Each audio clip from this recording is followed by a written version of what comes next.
विधानसभा चुनाव की तैयारियां जोरों पर है। सभी पार्टियां अपनी ताकत मजबूत करने की रणनीति तैयार कर रही है। जिस तरह से पूर्व मुख्यमंत्री मधु कोड़ा की भाजपा में एंट्री हुई है, वो पश्चिम सिंहभूम में पड़ने वाले तमाम विधानसभा सीटों का समीकरण ही बदल सकता है। वजह साफ है, इन इलाकों में 34% आबादी वाले हो जनजाति में मधु कोड़ा सबसे बड़ा नेता माने जाते हैं और इन जनजाति के बूते पर ही मधु कोड़ा और उनकी पत्नी राजनीति में बड़ा रसूख रखते हैं। मधु कोड़ा के भाजपा में शामिल होने से 5 विधानसभा सीटों पर खेल बिगड़ सकता है। जिस सिंहभूम में भाजपा का खाता नहीं खुला था, अब वहां कमल खिलाने की जिम्मेदारी एक रणनीति के तहत मधु कोड़ा के कंधे पर है। जाहिर है, भाजपा का ये गेम प्लान झामुमो की टेंशन बढ़ा सकता है।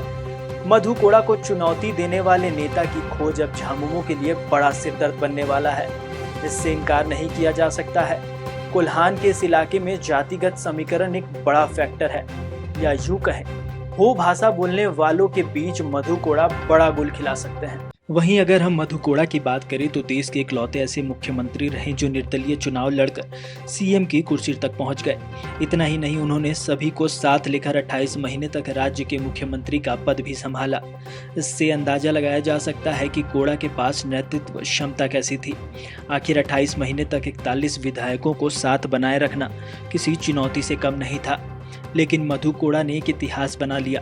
हालांकि मधु कोड़ा सरकार के कार्यकाल में कई घोटाले के भी आरोप लगे, बावजूद इन सब के मधु कोड़ा का रसूख कम नहीं हुआ। सीएम पद से हटने के बाद निर्दलीय लोकसभा का चुनाव जीत गए, जिसके बाद हालात और कई चुनौतियों के वजह से कोड़ा ने अपनी पत्नी को चुनावी दंगल में उतार दिया। 2014 के लोकसभा चुनाव में गीता को जिताकर सदन भेजने का काम किया। इससे साफ है कि हालात कुछ भी हो, कोल्हान में मधु कोड़ा का अपना जनाधार है, जिसके दम पर अपनी राजनीतिक पारी को आगे बढ़ा रहे हैं। अब समझते हैं मधु कोड़ा की इस इलाके में इतनी पकड़ क्यों है।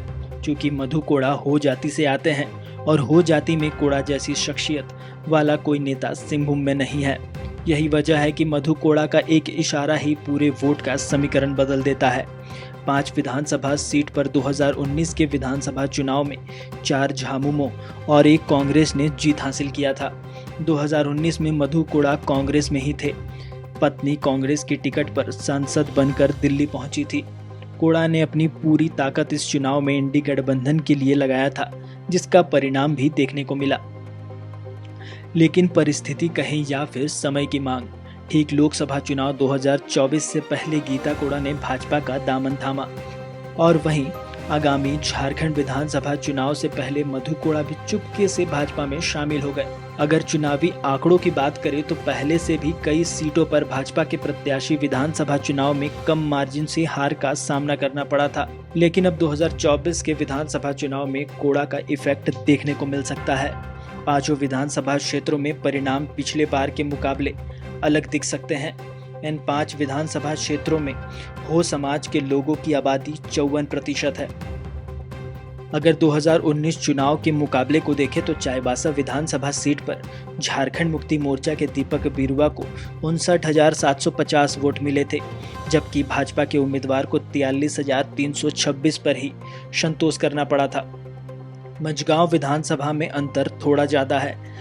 झामुमो ने 67,750 वोट प्राप्त किए तो भाजपा 20,558 वोट तक ही पहुंच सकी थी।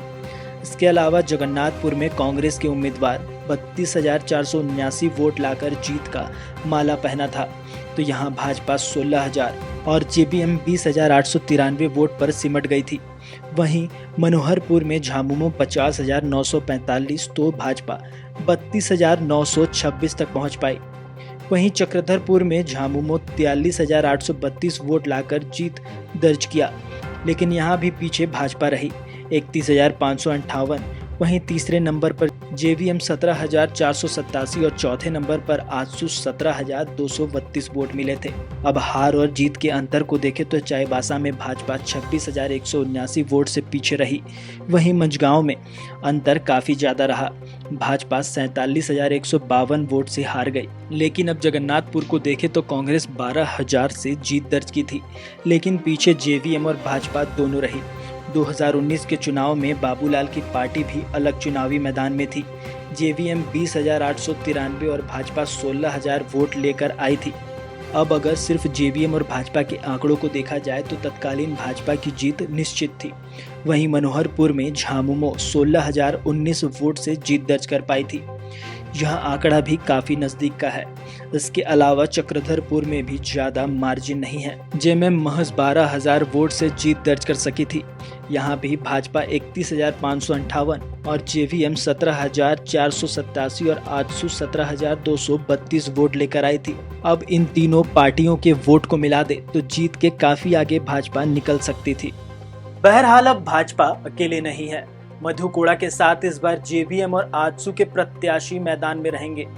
जेवीएम का विलय भाजपा में हो चुका है तो आजसू एनडीए गठबंधन का हिस्सा है।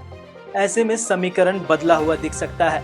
अब भाजपा भी इसी तरह से एकजुटता के साथ चुनावी मैदान में कूद पड़ी है।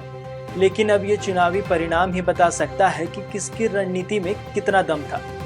फिलहाल द न्यूज़ पोस्ट के लिए इतना ही। ऐसे ही तमाम खबरें हम आपके बीच लाते रहेंगे। तब तक के लिए देखते रहें द न्यूज़ पोस्ट।